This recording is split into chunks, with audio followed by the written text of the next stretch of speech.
मैं कोई खिलौना नहीं हूँ जिसे जब चाहा खेल लिया, जब चाहा छोड़ दिया। पापा जी, ये लीजिए, आपकी दवाई खाइए।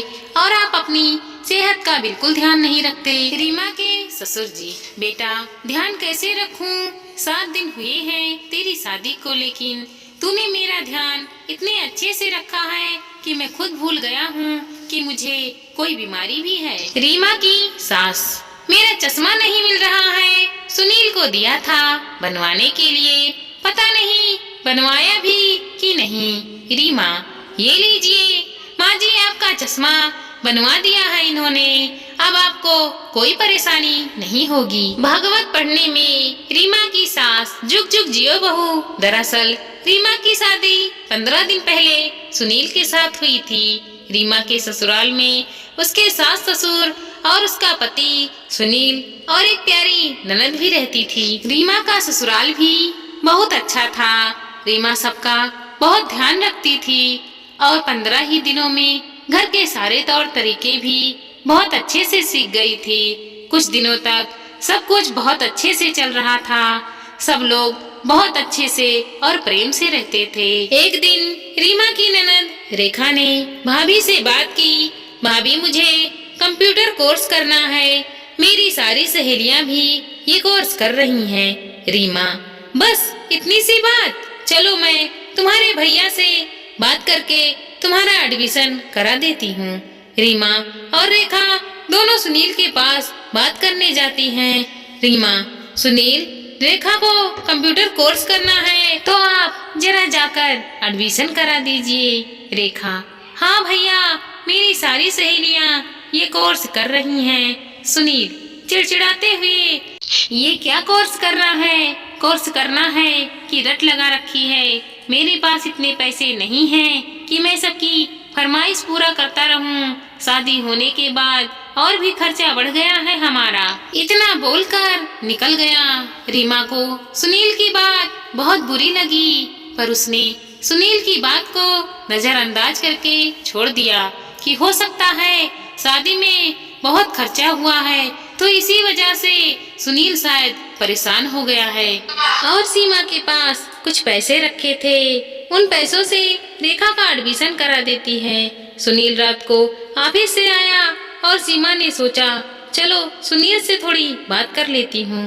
पता नहीं क्यों बहुत चिड़चिड़े से रहते हैं, लेकिन सुनील तो ऑफिस से आते ही सो गया और अब बहुत दिनों तक ऐसा ही चलता रहा। रीमा सुनील का इंतजार करती रहती और सुनील रीमा को जरा सा भी समय नहीं देता।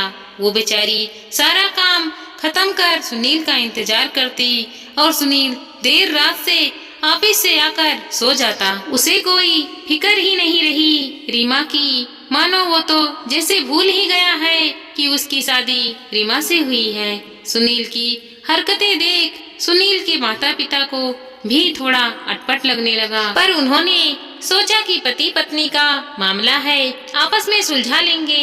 एक दिन रीमा ने सुनील के लिए निराजल व्रत रखा। पूरे दिन भूखे प्यासे रहकर सुनील का इंतजार किया, पर उस दिन सुनील घर ही नहीं आया। अगली सुबह जब सुनील आया तब सुनील के माता पिता ने पूछा, कहाँ थे? कल रात भर बहू तुम्हारे लिए व्रत रखा, रात भर इंतजार किया और तुम आए ही नहीं। वो बिना कुछ खाए पिए ही सो गई। सुनील गुस्से में, हाँ तो मैंने नहीं कहा था व्रत रखने के लिए, मैंने नहीं कहा था भूखा रहने के लिए, खा लेना चाहिए था ना, अब नहीं खाया तो इसमें मेरी क्या गलती? सुनील की माँ, बेटा होता है पति पत्नी में झगड़ा मनमुटाव, इसके लिए उसे सुलझाना भी होता है। अभी तुम लोगों की शादी के दिन ही कितने हुए हैं और इतना तनाव अच्छी बात नहीं है बेटा। वो अभी इस घर में नई है, उसकी भी कुछ इच्छाएं हैं, समझा करो। सुनील गुस्से में, माँ मैं परेशान हो गया हूँ आप लोगों से। आप लोग चाहते क्या हो? मैं किस किस को खुश रखूं? बाहर रहूं तो ऑफिस का काम, घर आऊं तो आप लोगों के नखरे और साथ में बीवी के भी नखरे। इससे अच्छा तो मैं अपनी दोस्त के घर ही रह देता हूँ, कम से कम तो शांति से रहने देगी। सुनील की माँ, ये क्या कह रहे हो? तुम अपनी दोस्त के घर पे रहोगे? तुम्हारी शादी हो गई है तुम्हारी बीवी है और तुम किसी पराई लड़की के साथ रहना चाहते हो? सुनील, हाँ माँ, वो आप लोगों की तरह खिटपिट तो नहीं करती है और वो मेरे लिए पराई नहीं है। हम दोनों एक ही ऑफिस में काम करते हैं। इतना कहकर सुनील घर से बाहर चला जाता है। सुनील की बातें सुन रीमा को बहुत दुख लगता है और रीमा भी अपना सामान बांधकर अपने मायके जाने के लिए तैयार हो जाती है। पर उसके सास ससुर और ननद जाने नहीं देते। रीमा को बहुत मनाते हैं कि मत जाओ। वो घर छोड़कर रीमा को अपने सास ससुर की ऐसी हालत देखकर बहुत बुरा लगता है और वो घर छोड़कर नहीं जाती है। बहुत दिनों तक रीमा रोती रही, पर अब उन्होंने ठान लिया था कि मुझे रोना नहीं है, अपने आप को और अपने परिवार को मुझे ही संभालना है। कुछ दिनों में रीमा को एक अच्छी जॉब भी मिल जाती है। अब रीमा अपनी जॉब भी संभालती और घर गृहस्थी भी। उधर सुनील और उसकी दोस्त अपने अपने काम में बिजी रहते हैं। ऐसा काफी दिनों तक चलता है। ये देख सुनील अपनी दोस्त नेहा से कहता है, नेहा, मुझे तुम्हारे पास आए काफी टाइम हो गया। मैं अपना घर छोड़कर आया और तुम बस काम ही काम में बिजी रहती हो। थोड़ा तो टाइम निकालो, दोनों बैठकर थोड़ी देर समय बिता सके, कुछ बातें कर सके। काम तो होता रहेगा। मेरे पास इतना बेकार का समय नहीं है जो तुम्हारे साथ बैठकर दो बातें करूं। बहुत काम है मेरे पास, घर और ऑफिस दोनों ही संभालना होता है। अभी मैं ऑफिस जा रही हूँ। पता है ना तुम्हें, आज एक जरूरी मीटिंग है, तो जल्दी आना और नाश्ता खुद बना लेना। मुझे मीटिंग की तैयारी करनी है।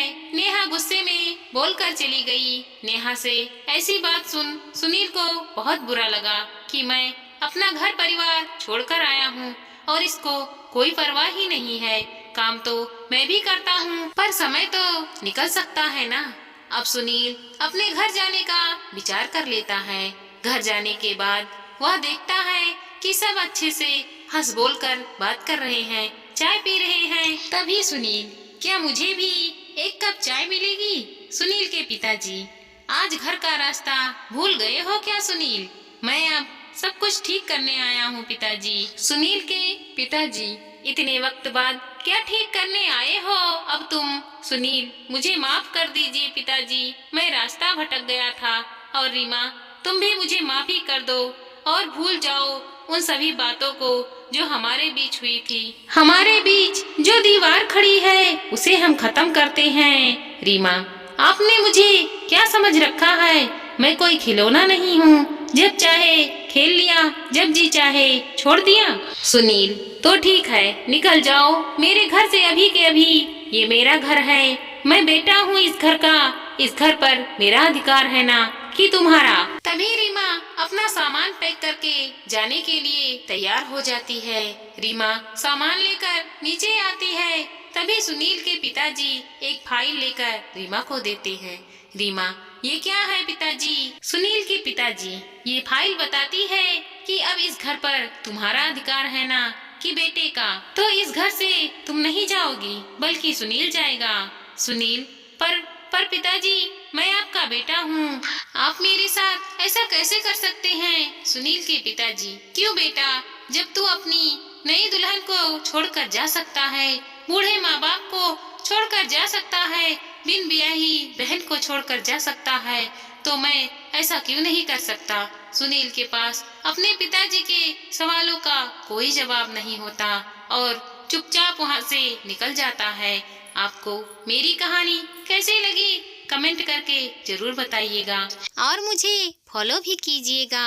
धन्यवाद दोस्तों।